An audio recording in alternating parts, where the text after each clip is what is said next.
こちらの道路を歩いていたところ、15メートルほど先に包丁が落ちてきたということです。昨日午後6時45分ごろ、大阪市中央区北久宝寺でマンションの近くを歩いていた女性からナイフが落ちてきたと通報がありました。警察によりますと、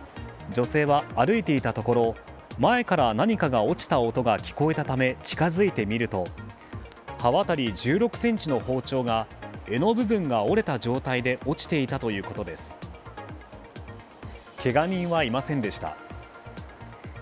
現場は大阪メトロ堺筋本町駅から徒歩5分ほどの人や車が行き交う場所で、警察は何者かが包丁を近くのマンションから投げ落とした可能性があるとみて、殺人未遂事件として調べています。